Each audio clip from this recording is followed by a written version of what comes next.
Right, John chapter 1, starting from verse 1 to verse 8. In the beginning was the Word, and the Word was with God, and the Word was God. He was with God in the beginning. Through him all things were made. Without him nothing was made that has been made. In him was life, and that life was the light of all mankind.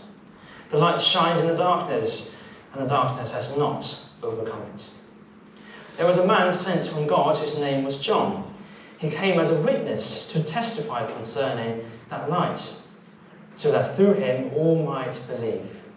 He himself was not the light. He came only as a witness to the light. The true light that gives light to everyone was coming into the world. He was in the world, and though the world was made through him, the world did not recognize him. He came to that which was his own, but his own did not receive him. Yet to all who did receive him, to those who believed in his name, he gave the right to become children of God. Children born not of natural descent, nor of human decision or a husband's will, but born of God. The Word became flesh and made his dwelling among us. We have seen his glory, the glory of the one and only Son, who came from the Father, full of grace and truth. John testified concerning him. He cried out, saying, "This is the one. I spoke and I said, he who comes after me has surpassed me, because he was before me." Out of his fullness we have all received grace in place of grace already given. For the law was given through Moses. Grace and truth came through Jesus Christ. No one has ever seen God but the one and only Son, who is himself God and is in the closest relationship with the Father, has made him known. As mentioned, my name is Chris. I'm the pastor of the church here. It's lovely to have you with us, especially, as he said, if this is your first Sunday with us. You join us as we continue in this Advent season to look at these verses in John's Gospel together. There on page 1063, John chapter 1, verses 1 to 18. We've been thinking about different aspects of these verses for the past few weeks, and we're going to continue to do that this morning as we come to think about the glory that John speaks of, the glory of Jesus. John chapter 1 and verse 14 says, "The Word became flesh and made his dwelling among us. We have seen his glory, the glory of the one and only Son, who came from the Father, full of grace and truth." And that verse, John 1:14, is really John's equivalent of the nativity story. You might be thinking, well, it doesn't really tick the normal nativity boxes. If you came next Sunday for our nativity service, and that was all you got, you might feel a little bit shortchanged. You'd not be alone in feeling that you didn't get the full package in that case. I don't know if you read in the news not so long ago that one of the country's most influential and intimidating pressure groups, net mums, have been registering their unhappiness at the abandoning of the traditional nativity, particularly, I guess, in kind of nurseries and primary schools and those kind of things. Parents have been reporting how the story has been changed. So rather than turning up and getting the carols and the traditional songs with the focus on the baby Jesus, cast of Mary, Joseph, shepherds, angels, wise men, and an awkward innkeeper, instead there have been nativities with pop soundtracks and parts for aliens, punk fairies, Elvis Presley, footballers, a lobster, and a drunken spaceman. If the nativity is under threat, it makes you wonder, doesn't it, what other aspects of a traditional Christmas might be at risk? I don't know, tinsel and baubles out on a limb. Turkeys, they'll be stuffed. Advent calendars, their days are numbered. Well, what we're looking at here is not your traditional nativity, but it is John's take. And John is worth listening to. He was one of Jesus' very best friends, and this is his version of the Christmas story. The Word became flesh and made his dwelling among us. That's it. all the business with the donkey, the stables, the angels, the wise men, the innkeepers, the stars, all of that in just 10 words. But John, in his gospel account, he isn't telling us everything he could possibly tell us about Jesus' life. He says later in his book, actually, that if he tried to do that, there wouldn't be enough room in the whole world for all the books that could be written. He's not trying to tell us everything he could tell us. No, what he's trying to do is tell us what we really need to know to be clear on who Jesus is, to be clear on what Jesus came to do, and to know what that means for us. That's what John's giving us here. He's giving us the very heart of the Nativity, the very heart of the Christmas story. That's what we're going to be thinking about as we look at these few verses together. And I've got 3 things for us to think, just so you know where we're going. We're going to think, who is Jesus? It was a remarkable arrival. We're going to think, okay, what did Jesus do? And we'll think about a surprising glory. And then we'll think, well, what does Jesus mean for us? And we'll think about amazing grace. And yes, I'm asking you to go easy for me on that last one. It is Christmas after all. So lend me some goodwill to get away with that heading. So firstly, who is Jesus? Well, he is a remarkable arrival. And when John says the Word became flesh, he's talking about somebody being born. It's the idea behind somebody becoming flesh. Now, currently around the world, about 350,000 babies are born every day, which isn't quite one born every minute. In fact, it's about 4.5 born every second. Not literally, of course, but you know what I mean. So to understand why John is excited about this birth, we need to understand who is it that's being born. Who is this Word? The Word is also described there in that same verse as the one and only. Now, sorry to burst any bubbles there, but John isn't writing about early 90s pop heretic Chesney Hawkes. As we saw a couple of weeks ago, the Word isn't just a word, it's a name, it's kind of a title. That's why it has a capital W there. In this introduction to the life story of Jesus, the name Jesus isn't mentioned until verse 17, but right back at the start, in verse 1, John introduced him by calling him the Word. And we thought about it a couple of weeks ago. He told us some startling things about the Word.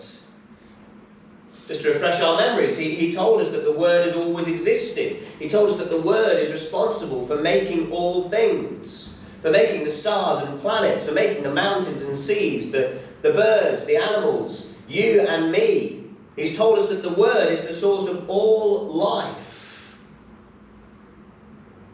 To put it very simply, if you glance up to the end of verse 1 there, that the Word was God. Now, we often want to humanise God, to imagine what he's like if he's there. And to do that, we give him human characteristics so that we can try and get our heads around him.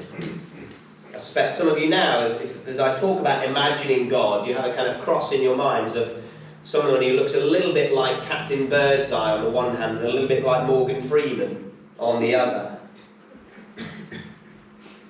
But John's description, the kind of soaring language that he uses to describe the Word, it's not a description of somebody you could hope to work out or even fully understand. It's of a God who is so awesome that he is totally beyond our comprehension. So glorious that we can't even begin to imagine. And yet, the Word became flesh.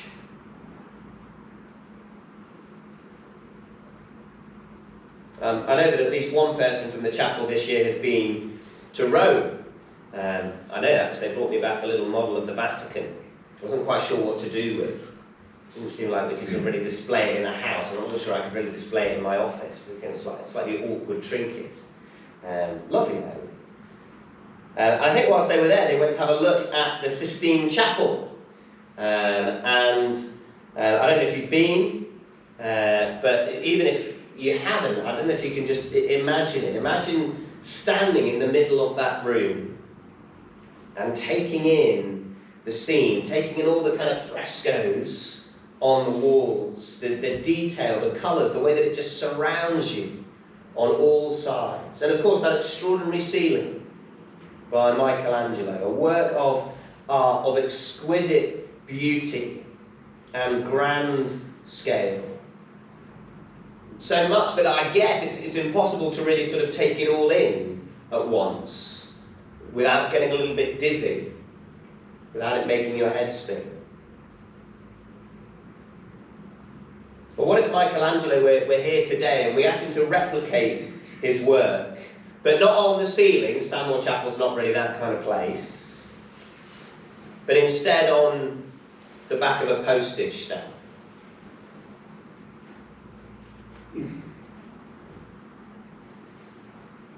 John says to us that at Christmas, the remarkable truth is that God, in all his glory, his majesty, his sheer incomprehensibility, humbled himself to the flesh of humanity. The squeezing of something so magnificent into so small a scale, a way that goes even beyond the idea of putting the Sistine Chapel on the back of a postage stamp. The mighty ruler of the universe took on the weakness and the vulnerability of a tiny baby. The creator of all things lowered himself by taking onto himself the limits of the creation. From so far above us to becoming one of us.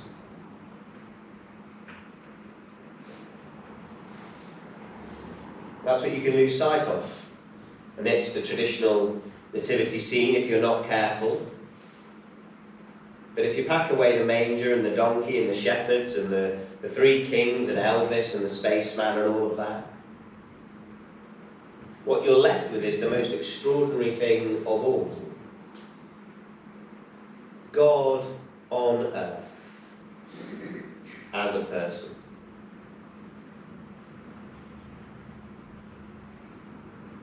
This is the unique claim of the Christian faith. It is the truth right at the heart of the Nativity. The Word became flesh and made his dwelling among us. It is a truly remarkable arrival.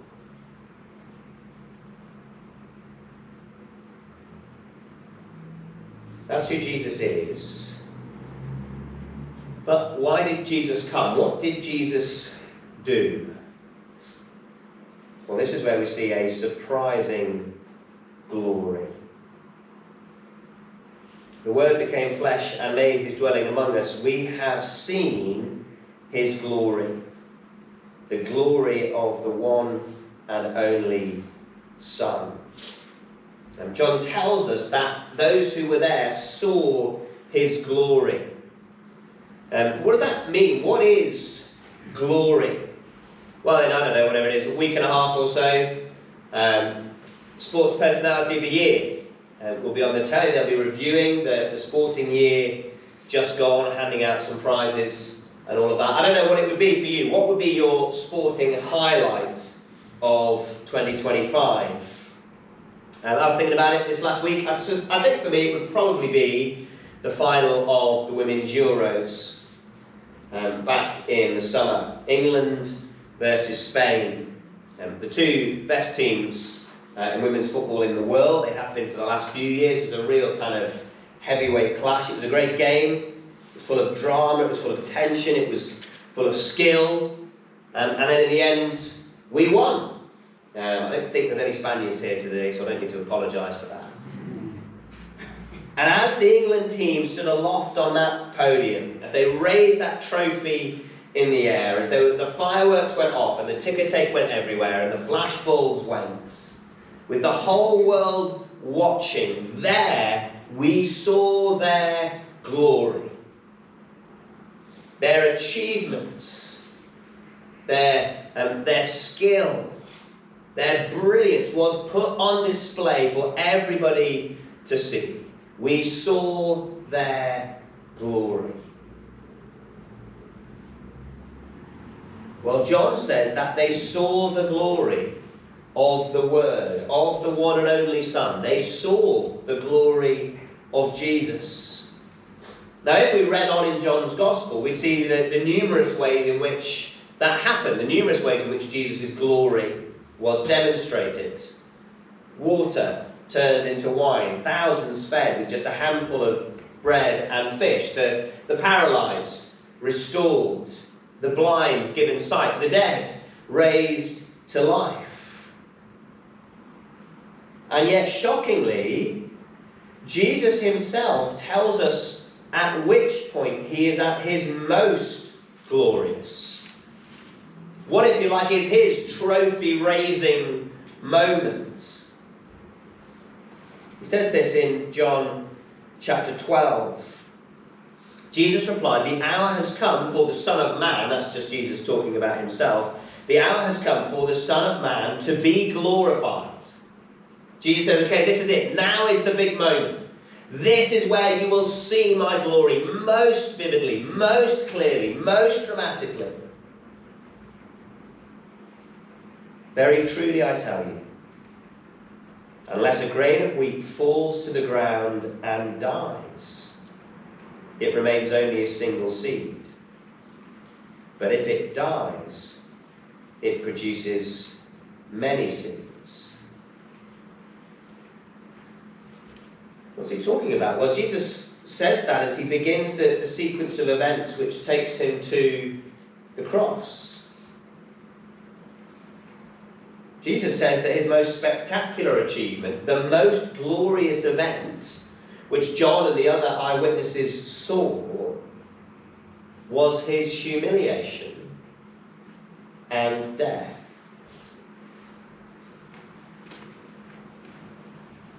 Now we've got to say that is a strange, that is a surprising kind of glory. What can possibly be glorious about that? Well, John's Gospel begins in the beginning. He takes us right back to the start of the story. And, of course, right back at the very beginning, in Genesis chapter 3, we find the story of the fall of mankind. The famous story of Adam and Eve choosing to listen to the lies of the serpent, choosing to disobey God, and ushering in the catastrophic consequences. Banished in shame, hardship, pain, toil, and ultimately death, just as God had warned them. Many people, of course, today want to laugh at the story of the fall. They want to mock it. It's just a myth. It's just an ancient morality tale, they say. But nobody laughs at the consequences.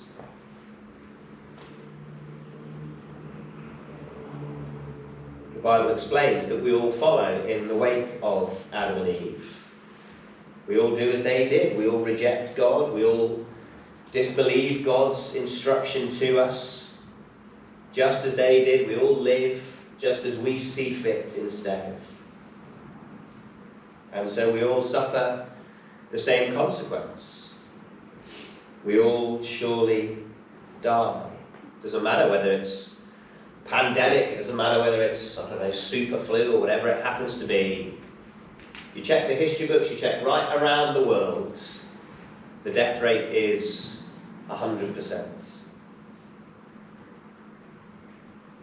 Whether or not we like the idea of the fall, we have to acknowledge that the evidence is pretty damning. We all live the reality of a fallen world. And for thousands of years before Jesus was born, people did just as Adam and Eve had and died just as they did. For a couple of thousand years since Jesus was born, people have done just as they did and died just as they did. Nobody able to break the cycle of disobedience, curse, and death. Nobody able to reverse the sequence, remove shame, defeat death. No one, until the Word became flesh and made his dwelling among us. And lived not disbelieving and disobeying God, but living as God made man, living the perfect life, and then dying not as a consequence of his sin, but as a conscious, willing choice, so that by his death others may have life. That's what Jesus means when he says, unless a grain of wheat falls to the ground and dies, it remains only a single seed. But if it dies, it produces many seeds. Which brings us, as we close, to the final part of our verse, and to our final point, really. What does Jesus mean for us? Well, he means amazing grace. The Word became flesh and made his dwelling among us. We have seen his glory, the glory of the one and only Son, who came from the Father, full of grace and truth. Grace and truth. John says those two things are characteristics that Jesus was full of, and which sum up why all this matters so much for us. Grace and truth. Now, God had always been showing grace. That's what John makes clear in the next few verses, actually. Verse 15, John testified concerning him. He cried out, saying, "This is the one I spoke about when I said, 'He who comes after me has surpassed me, because he was before me.'" That's speaking about John the Baptist.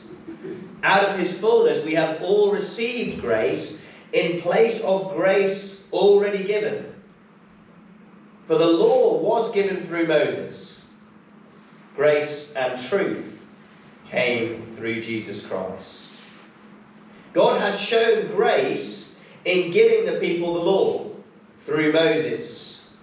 The law which exposed the problem, which exposed sin, which diagnosed, if you like, the heart disease that humanity suffers.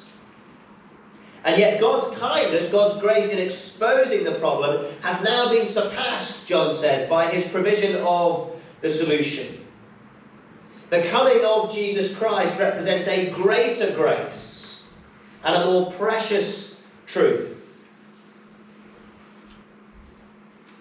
Grace, of course, is the giving of a gift that somebody doesn't deserve. Maybe you've got a secret Santa at work or at school or in your family or something this year. And by this stage in the proceedings, you've done the draw. Maybe somebody's worked it out and got one of those Secret Santa apps that you can get. So you've had the text message telling you who you've got. And you've got the name of somebody that you really do not have much time for. Maybe it's a colleague or a schoolmate or a relative or something like that. And you really don't like them because, to be perfectly honest, they're just not a very nice person. And you know what you'd like to give them this Christmas, but a piece of your mind or a smack in the chops isn't really the done thing. So you'll probably go for a box of chocolates or a nice bottle of something. But as you hand over the money to buy that thing, as you go to the trouble of putting a ribbon on it, as you write their name on the gift label and you put it on the pile, and then you watch them open it and you see the smile on their face, they're delighted. There's a little bit of grace that you're showing, giving somebody a gift that they just don't deserve.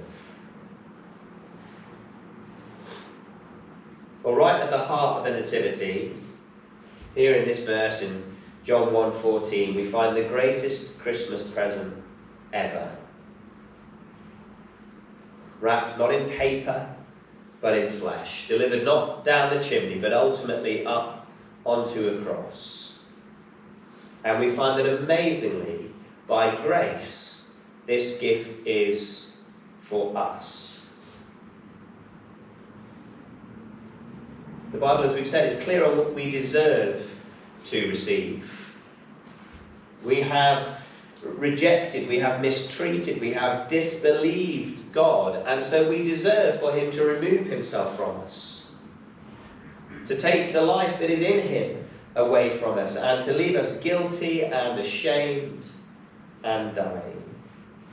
That is what we deserve. But instead we're offered cleansed consciences, we're offered freedom from guilt, we're offered real acceptance, we're offered freedom, we're offered the right to be able to know God, even more than that, to be able to call God our Father. And in doing that, to know deep peace and love and joy. To look forward to life at its very best.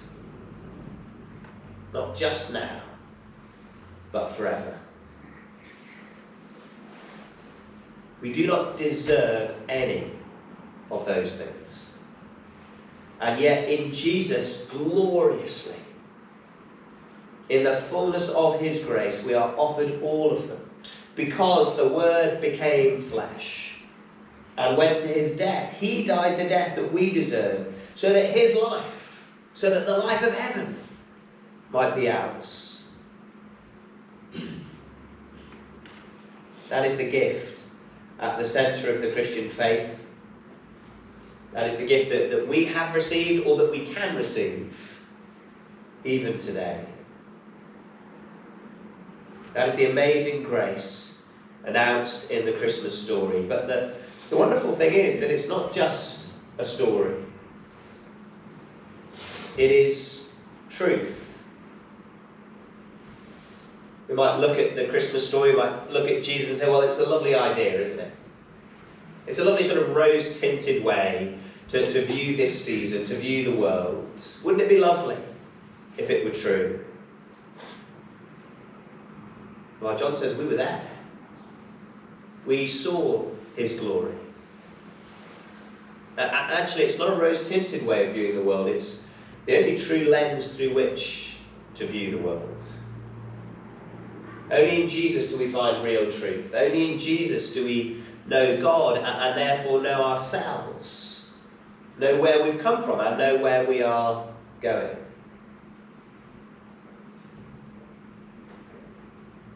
Full of grace and truth.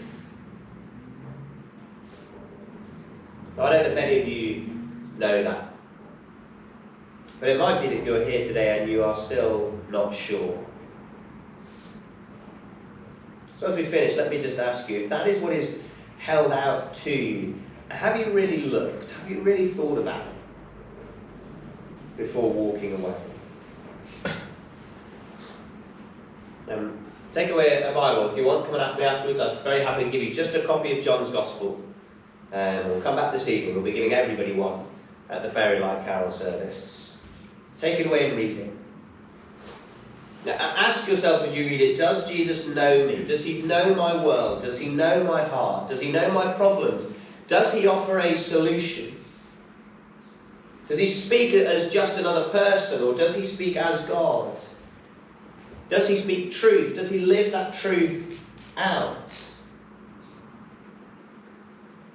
John knew him better than almost anybody. He saw his glory, and his answer is crystal clear. He was not just partly true. He was not just true sometimes. He was not just true in some ways. He was full of grace and truth.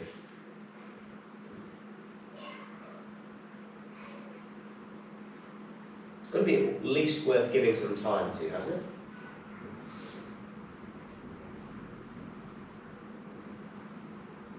The Word became flesh and made his dwelling among us.